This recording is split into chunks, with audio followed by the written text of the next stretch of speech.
भावराओं से लड़ो तुम, भावराओं से लड़ो तुम, लहरों से उलझो, कहाँ तक चलोगे तुम किनारे किनारे। जोहार, आदाब, नमस्कार। मैं ज़ुबैर अहमद। एक छोटी सी कहानी है। कहानी सुनने के बाद आपकी आंखों में आंसू आ जाएंगे, आपकी आंखें नम हो जाएगी। एक बहुत गरीब व्यक्ति था, बहुत गरीब व्यक्ति था।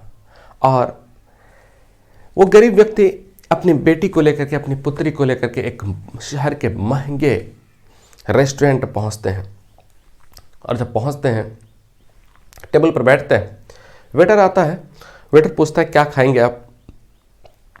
तो व्यक्ति कहता है कि पाव भाजी लेते आइए 1 प्लेट। तो कहा कि आप नहीं खाएंगे। कहा कि नहीं, मेरे पास पैसे नहीं है, एक ही प्लेट लाइए, मेरे पास पैसे नहीं है।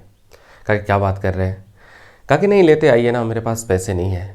बात दरअसल ये है कि मैं अपनी बेटी से वादा किया था कि तुम 10th क्लास में ज़िले में अगर तुम टॉप करेगी तो मैं तुम्हें महंगे रेस्टोरेंट में खाना खिलाऊंगा। ये सुनते ही वेटर की आंख में आंसू आ गए।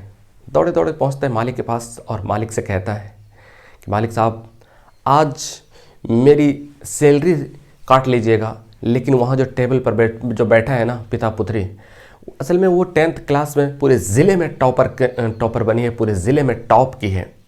और उनके पास बेचारे बहुत गरीब, उनके पास पैसे नहीं है। क्योंकि उन्होंने वादा किया था अपनी पुत्री से कि तुम 10th क्लास में अगर टॉप करेगी, ज़िले में अगर टॉप करेगी, तो मेरे तरफ से पाव भाजी और महंगे रेस्टोरेंट में खाना खिलाऊंगा। चूँकि पैसे नहीं है तो वो बेचारे नहीं खा पाते। एक ही प्लेट का ऑर्डर किए हैं और इतना ही कम पैसे हैं। तो मेरी सैलरी से काट लेना, लेकिन कम से कम उस अंकल को भी खिला दीजिए। तो मालिक कहते हैं, बड़ा दिलदार था, कहते हैं कि यार क्या छोटी मोटी बात कर रहे हो, जाओ उनको फिर उनके तरफ से भी और 3-4 मेरे तरफ से उनको, उन अंकल को भी खिला देना, उन बिटिया को भी खिला देना, और उनको कुछ मिठाई के डब्बे पैक करके दे देना और कहना कि मालिक की तरफ से आपकी बेटी नहीं बल्कि हमारी बेटी भी टॉप की है, पूरे ज़िले में टॉप किया, अपने मोहल्ले में जश्न मनाना, अपने मोहल्ले में मिठाई खिलाना। और जैसे ही वेटर सब चीज़ लेकर के उसके पास पहुंचता है तो गरीब व्यक्ति वो तो डर गया। उनको लगा कि शायद इतना तो मैंने ऑर्डर नहीं किया, तो मैं कहाँ से मैं इतने पैसे भरूंगा। कहा कि डरने की कोई बात नहीं, आप खाइए, बेटी को भी खिलाइए। आपकी बेटी नहीं बल्कि हम सब की बेटी है, आप मोहल्ले में जश्न मनाइए, आप मोहल्ले में जश्न मनाइए, लेकर के जाइए और मिठाई बांटिए, कोई दिक्कत नहीं है, आपको 1 पैसे नहीं चुकाने। निकलता है और मिठाई बढ़ती है, जश्न मनाया जाता है। उसके बाद कुछ दिन के बाद, बहुत दिन जब समय बीत गया, तो बेटी कलेक्टर बन गई। जब कलेक्टर बन गई, इत्तेफाक देखिए, लक देखिए, खुशकिस्मती देखिए, उसी शहर में उनकी पोस्टिंग हो जाती है जिस शहर में, रेस्टोरेंट में जो 10th क्लास में जो टॉप की थी और रेस्टोरेंट में जो खाना खाया था। उसके बाद होटल बुक किया गया। कहा कि मैडम साहिबा आ रही है।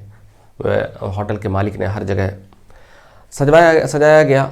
बहुत सारे भीड़ आ गए देखने के लिए, मैम साहब आ रही है।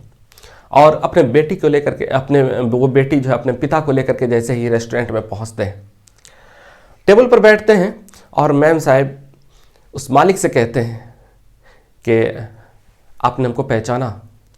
तो मालिक कहते हैं नहीं, मैंने तो नहीं पहचाना। तो बेटी कहती है, वो कलेक्टर साहिबा कहती है कि बात दरअसल ये है कि हम जब 10th क्लास में टॉप किए थे, आपने गरीबी का सम्मान किया था, गरीबी का ख्याल किया था, और आप अपनी तरफ से मेरे मोहल्ले में भी मिठाई बंटवाई थी, मुझे भी खाना खिलाया था, मेरे पिताजी को भी खिलाया था और मोहल्ले में मिठाइयाँ बंटवाई थी। मैं वही हूँ जो आज कलेक्टर बन करके आई हूँ। आज पार्टी मेरी तरफ से रहेगा, पूरे आपके सारे स्टाफ को और जितने भी लोग देखने के लिए आए हैं, सबको मेरी तरफ से पार्टी रहेगा। ये कहानी हमें शिक्षा देती है कि कभी भी किसी का मजाक नहीं उड़ाना चाहिए। हो सके ना किसी का मदद कर दो मेरे दोस्त, हो सके तो किसी का मदद कर दो। मदद करने का ये मतलब नहीं है 5,000, 10,000 या 20,000, 50,000 से ही मदद करें। मदद का मतलब आप छोटी पैसा से भी मदद कर सकते हैं। आप किसी का साथ दे सकते हैं, किसी का साथ होकर के भी मदद कर सकते हैं। 10-20 रुपया से भी मदद कर सकते हैं। किसी को 1 वक्त का खाना खिला करके मदद कर सकते हैं। मैं मानता हूँ आपके पास उतने पैसे नहीं होंगे, लेकिन कम कुछ भी निकाल करके, और अगर आप अपनी कामों के लेकर जोड़ेंगे तो हमेशा कमी ही दिखेगा। आप लोगों की मदद करेंगे तो उसी में से फिर हो सकता है उनकी दुआ की वजह से तुम्हारी ये परेशानी, ये मामला तुम्हारा हल हो जाए, तुम्हें पैसों में बरकत दिखाई देने लगे और तुम बहुत कुछ कर लो। इसीलिए जितना सा पैसा है उसमें से ही आप लोगों के लिए मदद की भावना रखिए, लोगों की मदद के लिए आगे रहिए।